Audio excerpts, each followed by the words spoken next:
Eu estarei dando continuidade à mensagem que fiz durante essa semana e hoje quero falar sobre ser um obreiro padrão. Esse negócio de ser padrão no mundo de hoje é uma terminologia muito difícil, porque o mundo de hoje está se tornando um mundo sem padrão. Daí então, o porquê que a juventude, logo à frente, daqui a uns 10 anos mais ou menos, a juventude vai voltar a querer algo mais sólido, mais seguro. E terá uma igreja que se propõe a ser uma igreja séria, sólida, segura, ao longo de todas essas eras. E aí então as fogueiras serão acesas novamente. Porém, hoje eu quero falar sobre você ter Cristo como seu modelo padrão. O texto base da minha mensagem de hoje encontra-se em Tito, capítulo 2, versículo de 7 a 8, e começa dizendo o seguinte: Torna-te pessoalmente padrão de boas obras. No ensino, mostra integridade, reverência, linguagem sadia e irrepreensível, para que o adversário seja envergonhado, não tendo indignidade nenhuma que dizer a nosso respeito. Então, o texto bíblico ele começa a nos dizer aqui que Paulo traz, através desse texto que a gente leu, as qualidades de um obreiro que é chamado de obreiro padrão. Nós temos que ter padrões aqui nesse mundo. Você tem que ter Cristo como o seu padrão. Não vá na ideia muito dessa galera aí de que não devemos ter padrão e vamos viver assim, assim assado. Você vai incorrer em alguns erros e pecados porque não tem padrão. E eu vou falar um pouco sobre isso a vocês hoje. O que é esse padrão que eu estou falando aqui? E que Paulo declara também em seu texto, né? Torna-te pessoalmente padrão de boas obras. Bem, o padrão, ele é um tipo aqui de modelo ou de exemplo a ser seguido. Você tem que ter um modelo, você tem que ter um exemplo que você vai seguir, porque outras pessoas também estão seguindo você como modelo. Mais do que isso, o obreiro padrão que Paulo declara aqui é um obreiro que merece ser imitado. O obreiro padrão, ele pode servir de exemplo para outras pessoas. Por isso devemos ser padrões de Cristo. Seguir o padrão, ter ele como nosso padrão. Bem, para que então, e o que é esse padrão de boas obras que o texto bíblico nos traz aqui? Torna-te pessoalmente padrão de boas obras. O que é isso que ele fala?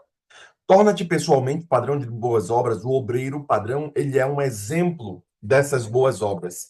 Eu vejo, às vezes, muito crente que não parece com crente. Mas o cara é crente. Mas ele é do FBI, é disfarçado, né? Ele, sei lá, ele é um crente disfarçado. Tá no trabalho, ninguém nem sabe que ele é crente. Tá na rua, ninguém sabe que ele é crente, que a roupa dele, a visão dele, as coisas que ele come, que ele fala, não tem nada a ver com crente. As músicas que ele ouve não tem nada a ver com crente. Mas ele é crente, mas ele tá disfarçado, né? Ele não tem. Eu sou um crente camaleão. Na igreja eu sou crente e tal. E na rua eu sou camaleão. E isso é um, isso é um problema, sabe? Isso é um problema porque não há um padrão. E se você não tiver o padrão de Cristo, você corre riscos de ser esse irmão camaleão aí. Por que eu falo isso? Porque devemos ser padrão de boas obras, padrão de Cristo. Efésios capítulo 2 versículo 10 está escrito que somos feituras dele, criados em Cristo para boas obras, as quais Deus de antemão preparou para que andássemos nelas. Então, o texto bíblico nos fala que devemos ser padrão de boas obras. Por quê? Porque somos feituras de Deus. Nós somos criados por Ele. E se somos criados por Ele, somos feituras de Deus, das obras de Cristo, devemos também participar. Bem, quem olha os meus filhos, o Pedro e o Eduardo, consegue ver neles algumas coisas e características minhas e da Débora. O jeito de pintar o cabelo, o jeito das roupas, como anda, as coisas que fala, inclusive os meus erros eu vejo no Pedro e no Eduardo. Por quê? Porque ele é feitura minha, é minha criação. Então, se somos criação de Deus, se somos filhos de Deus, se somos aí imitadores de Cristo, temos que parecer com Cristo, temos que parecer com os seus atos, temos que parecer com aquele que nos criou. Agora, e o crente camaleão, que não parece com Cristo? E o crente que não é parecido, não tem um padrão de Cristo? Talvez ele não seja cristão. Uma vez falei a vocês num determinado sermão aqui de que para ser esposa de César tem que parecer com esposa de César. Para ser crente tem que parecer com crente. Para ser pastor não basta só ser pastor, tem que parecer com pastor.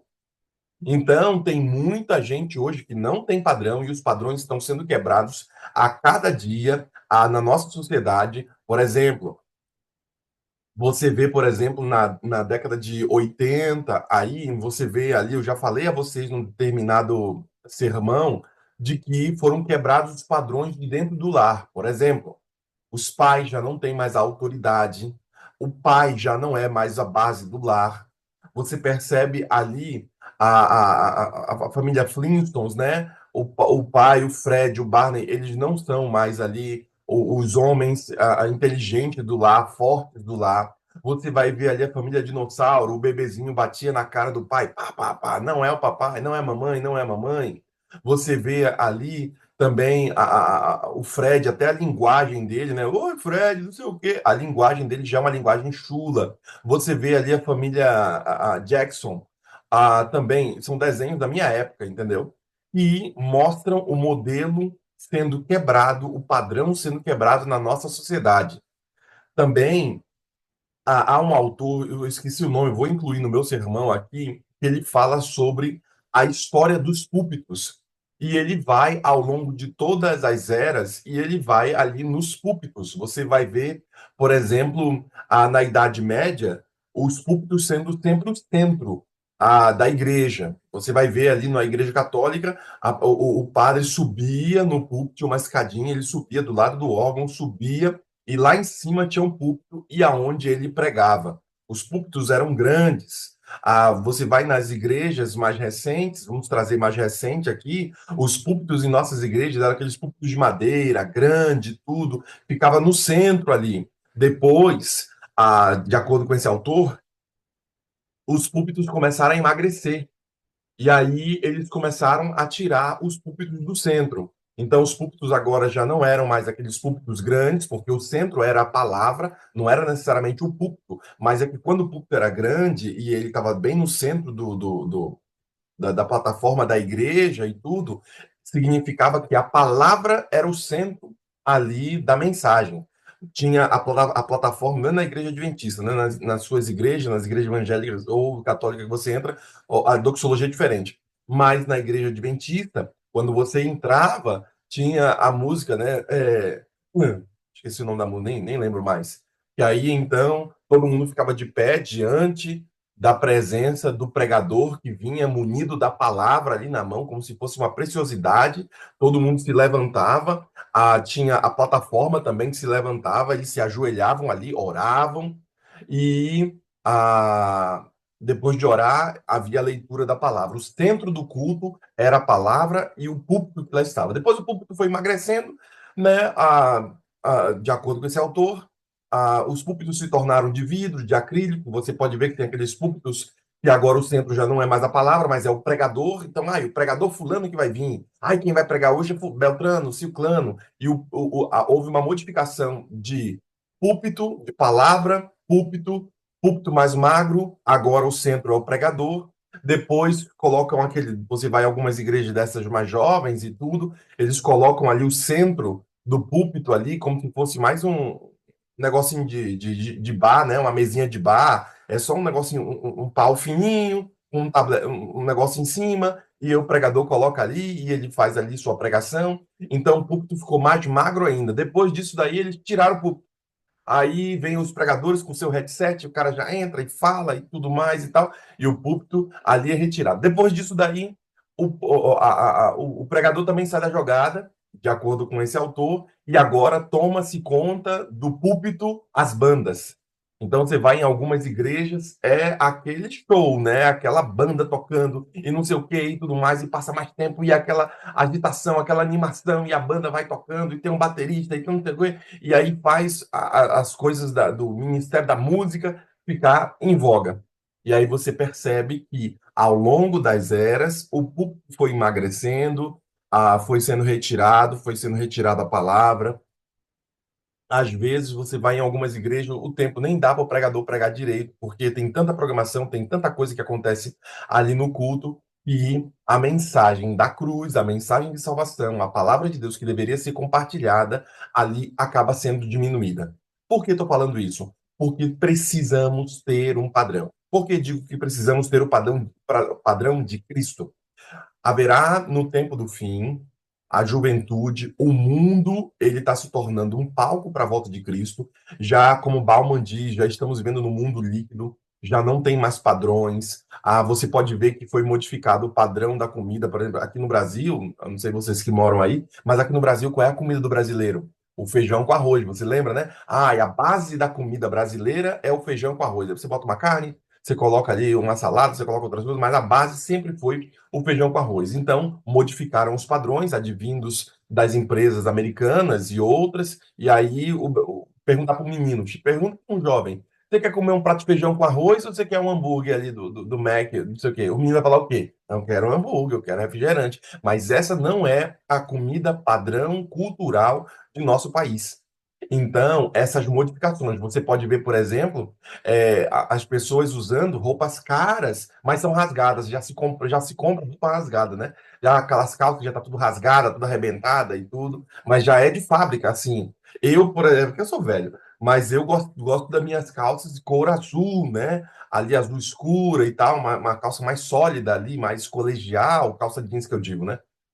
Hoje já vende calças, aquelas calças já lavadas, né? E aqui a parte da perna já tá assim, mais esbranquiçada e tudo. Na minha época, quando a calça já tava assim, esbranquiçada, era para você nem usar mais, que já tá gasta, já tá esbranquiçada já na coxa aqui e tudo. E a calça já tava ficando velha. Você não use mais essa, não. Mas a quebra dos padrões, eles fazem com que você use essa calça mais parecida com uma calça mais velha. Você usa, por exemplo, uma calça mais rasgada. Por que estou falando tudo isso? O objetivo da sociedade é fazer o quê? Quebrar os padrões. Quais padrões?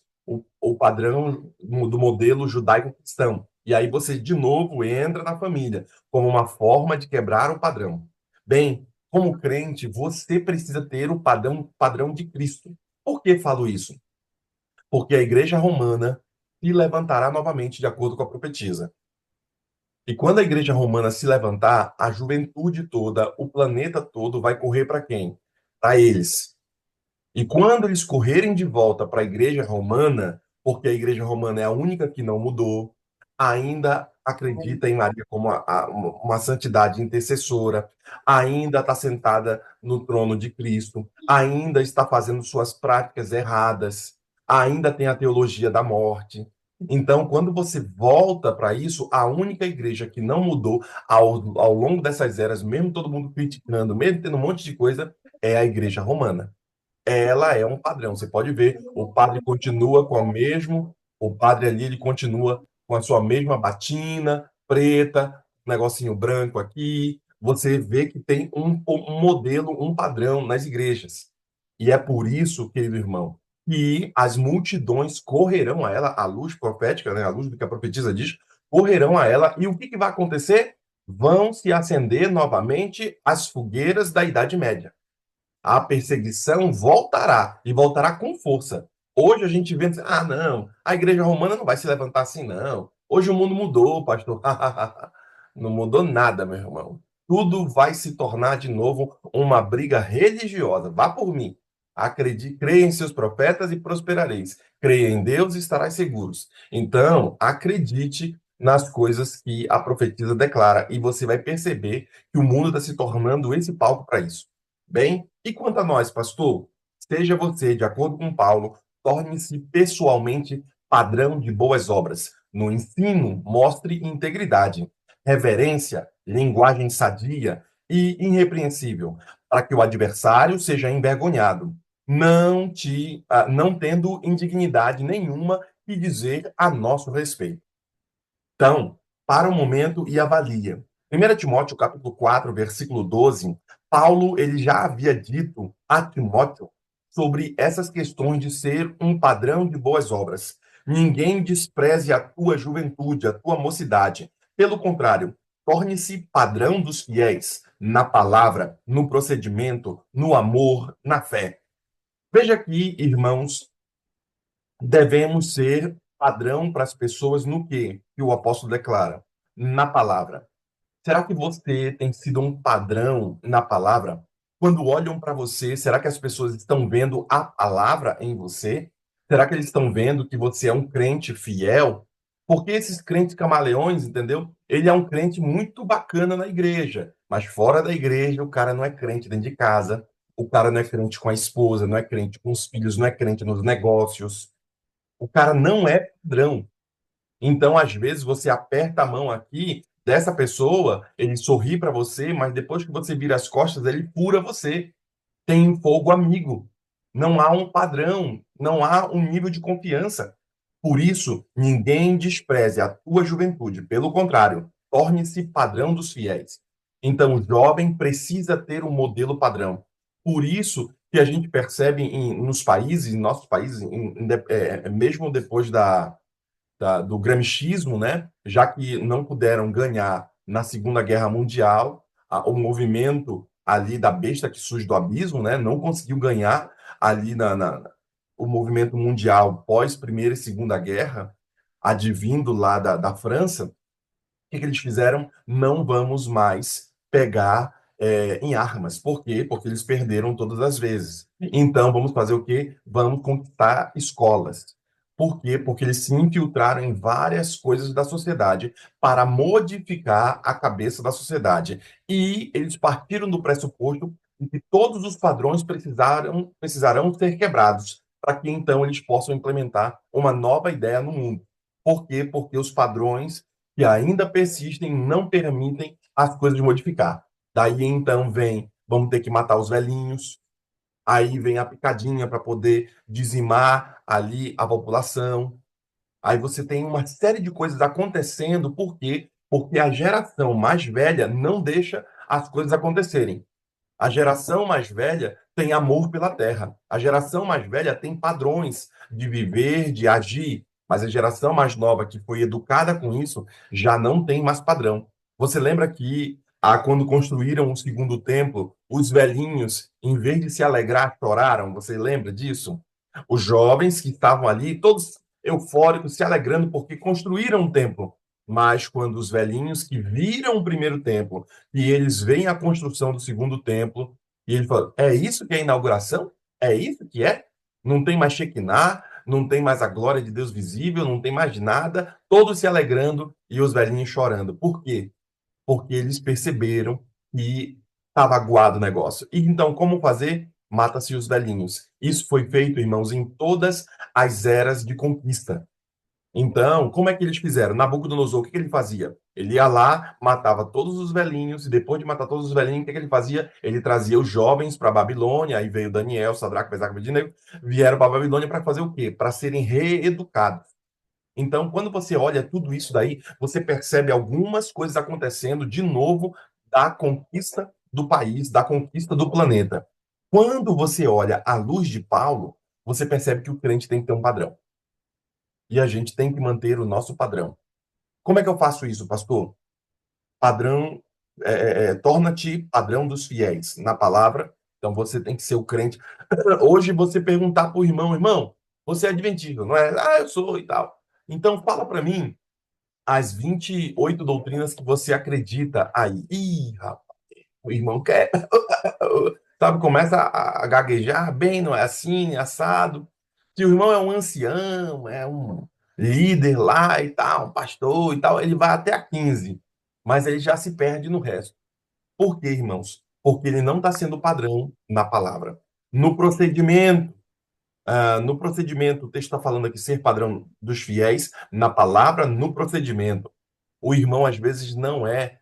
fiel no procedimento com os outros, fala grosseiramente, não tem tato para lidar, o irmão não é fiel, ali não é padrão no procedimento, no amor. O irmão, às vezes, acha melhor fazer negócios com pessoas do mundão, de fora, do que fazer com crente. Por quê? Porque ele já não ama o crente. Tem muitos rolos que acontecem entre os irmãos. O irmão já não é mais padrão na fé. Não, vou procurar alguém aqui, vou procurar o crente, porque fulano ora, fulano é crente. Ih, já não procura mais esse crente, não. Vamos procurar qualquer outra pessoa. Então, o irmão já não é mais padrão na fé. O irmão também já não é padrão na pureza. Ih, pastor, falar de pureza hoje, essas meninas de hoje aí, pastor, esses meninos de hoje, pureza, pureza. Falar disso para os meninos de hoje é loucura, pastor, porque já não é mais padrão da pureza, na pureza. Bem, segundo Timóteo, capítulo 2, versículo 17, Paulo também deseja que o Senhor vos confirme em toda boa obra. Deus quer confirmar você em toda boa obra. Então, é necessário, querido irmão, que sejamos padrão em toda boa obra. Quer você também ser padrão na obra do Senhor? Eu ainda tenho mais a vos falar, mas eu vou falar amanhã, vou terminar essa mensagem aqui amanhã com vocês, porque eu quero falar a vocês que existem algumas qualidades de obreiros que se tornam padrão. O problema está que tem muito crente hoje que não é mais padrão, não tem mais Cristo como padrão. E por isso muito crente aguarda, muito crente sofre sérias represálias. O crente não parece ser crente. Por isso a palavra de Deus diz assim, ó, tem que ser padrão aonde? Na palavra. Mas o cara não lê mais a palavra, ele nem sabe o que é o padrão da palavra. Tem que ser padrão no procedimento. Ele já não anda mais como crente, ele já não vive mais como crente, ele já não come mais como crente, ele já não veste mais como crente, ele já não fala mais como crente. Então ele não é crente. É simples assim. Por isso, no procedimento, sabe? O irmão tem que ser fiel. Ah, mas o irmão não quer ser mais fiel no dízimo, na oferta. Ah, quem é líder, acho que não sei se a Mizue está aqui hoje, mas a Márcia Mizue foi tesoureira durante muitos anos em nossa igreja. E a gente ficava penando, às vezes, da congregação inteira, uma parte era dizimista e uma parte diminuta era ofertante. E a igreja ficava ali para poder pagar o mortgage, pagar as coisas ali, a igreja ficava ali com uma dificuldade enorme financeira. Por quê? Porque os irmãos não eram padrão. Tinha irmão que era fiel e tinha irmão que estava sentado na igreja e não era fiel. Tinha líder que estava ali e não era fiel. O cara já não é mais padrão.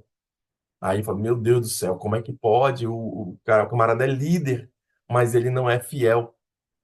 E aí, é líder, mas não é fiel. Então, você, querido irmão, sabe, e nós brasileiros sabemos que o coração de muito brasileiro, sabe onde é que está? No bolso. Você mexe com qualquer coisa, você não mexe com o bolso do cara, senão o cara pula.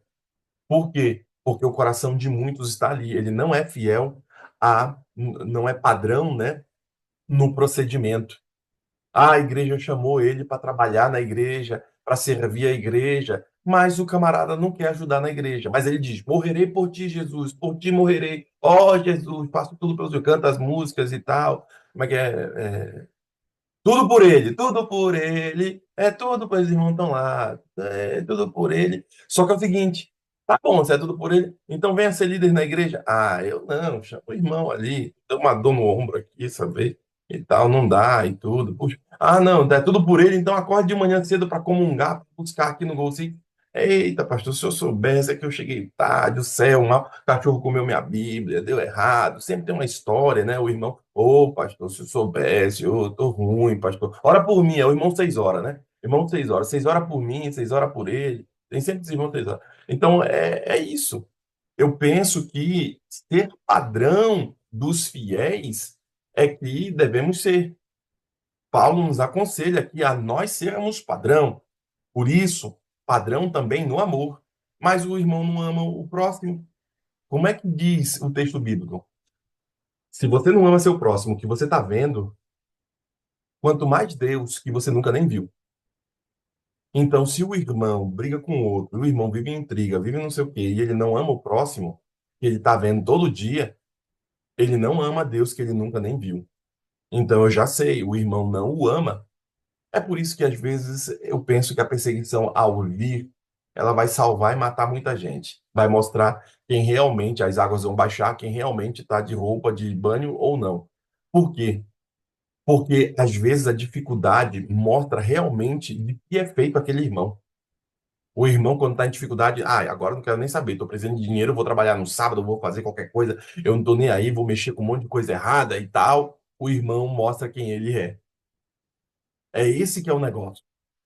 Por isso, ter padrão na fé é importante. Que você seja alguém que comungue, ter alguém que está buscando. O verdadeiro homem é aquele que está buscando o Senhor, é aquele que engole algumas coisas. Lembre-se que quem acorda primeiro salva toda a família. Então, quando eu acordo aqui para o Goal Six, para estar aqui, eu quero salvar minha família. Então, eu acordo primeiro para poder ajeitar as coisas, para poder estudar, para eu poder fazer esses sermões para vocês, para eu poder fazer as coisas para o Senhor. Por quê? Porque quem acorda primeiro salva toda a família. Então, seja você alguém de fé. Vou fazer, sabe, vou te dizer como é que é o negócio da fé. Se você tiver que pedir oração na igreja, ou se você tiver que pedir alguma coisa, você vai com todos os irmãos, você vai com quem? Eu vou com aquela irmã. Vou falar com aquele irmão. Vou falar com um pastor, sei lá, alguém que você conheça, assim. Por quê? Porque esse irmão se tornou um padrão para ti, um padrão na fé. Quer você também ser o padrão na fé? Para que outras pessoas venham falar com você, não, irmão, eu sei que o senhor é um irmão de oração, ora por mim, estou com essa situação, estou com esse problema. É isso que é ser padrão na fé que o apóstolo declara. E por fim, eu termino dizendo a você, ter padrão de pureza. Por quê? Porque hoje estamos tendo dificuldade com irmãos que são puros, não só nessa questão do cunho sexual, mas irmãos que são puros na questão da mente. Às vezes tem muito irmão que tem malícias, tem muito irmão que tem coisas erradas, assim, ele não é puro, ele é o crente camaleão, né, que eu chamo. Ele não é um irmão puro, verdadeiro, amável, tem boa fama. É nisso que a gente tem que pensar. Mas na cabeça do irmão, não. Ele não está nem aí, ele vai comer como que ele quiser, ele vai assistir, assiste o que ele quiser, ele faz as coisas que ele quiser, ele não tem pureza. E é ruim você andar com uma pessoa que não tem pureza. Por quê? Porque o diabo entra por ele. O irmão que não é puro, é por esse irmão que o diabo vai entrar. É o elo mais fraco de nossa corrente. O irmão não tem pureza, o irmão não está nem aí para a santidade, não está nem aí para a reverência, não está nem aí para as coisas do Senhor. Chega na igreja, fala, conversa e faz as coisas, mas ele não tem santidade, ele não tem pureza. Isso é um problema no mundo de hoje. Amanhã eu vou falar a vocês sobre esse tema, porque eu vou tocar nessa ferida da pureza, vou tocar nessa ferida aí de sermos mais honestos com o Senhor.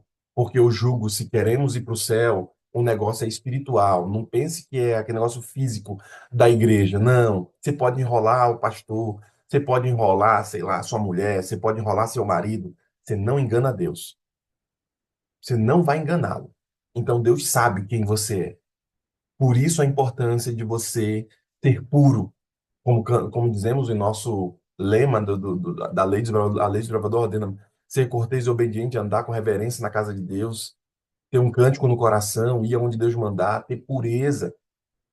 Então, a importância de nós termos isso. Que Deus ajude você, que você seja um irmão que busque a pureza, que busque a clareza, que você seja um irmão padrão. Amanhã eu vou concluir esse sermão e eu gostaria muito que você estivesse aqui, porque eu vou tocar numa ferida que nós, como povo remanescente, precisamos modificar. Vamos fazer uma oração e vamos pedir a presença do Senhor sobre nós.